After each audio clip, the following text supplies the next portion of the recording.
In this suggested trade scenario, NBA writer Lee Tran proposes a trade that involves Kyle Lowry moving from the Miami Heat to the Utah Jazz in exchange for Collin Sexton, Kelly Olynyk, and a 2028 first-round pick. Let's analyze the potential implications of this trade for both teams. Miami Heat receive Collin Sexton, Kelly Olynyk. Utah Jazz receive Kyle Lowry, 2028 first-round pick. Why this trade makes sense for the Miami Heat. Reinforcing depth, the Miami Heat have lost key players in free agency and need to bolster their roster depth.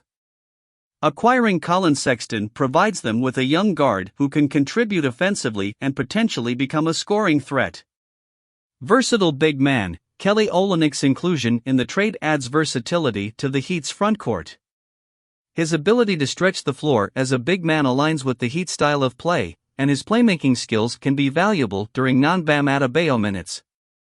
Cost-efficient trade, the Heat would be acquiring two contributors in exchange for Kyle Lowry's expiring contract, which represents a cost-effective move to address their roster needs. Why this trade makes sense for the Utah Jazz.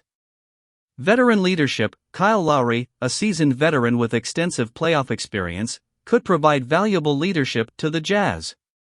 His presence could benefit the team's younger players and contribute to their development.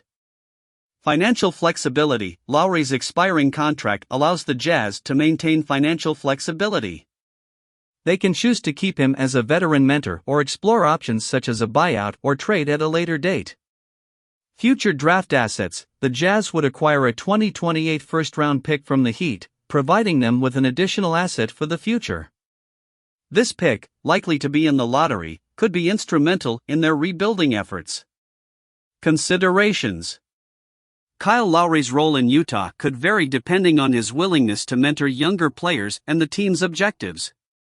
If he does not fit the team's direction, the Jazz could explore a buyout or trade his contract. For the Miami Heat, this trade addresses their depth concerns, but it doesn't bring in a superstar player like Damian Lillard, whom they have been pursuing in recent trade talks. In summary, while this proposed trade can benefit both teams, it primarily provides the Miami Heat with depth and the Utah Jazz with veteran leadership and future assets. Whether such a trade materializes in reality would depend on the team's priorities and negotiations, but it presents an interesting scenario in the ever-evolving landscape of NBA trades.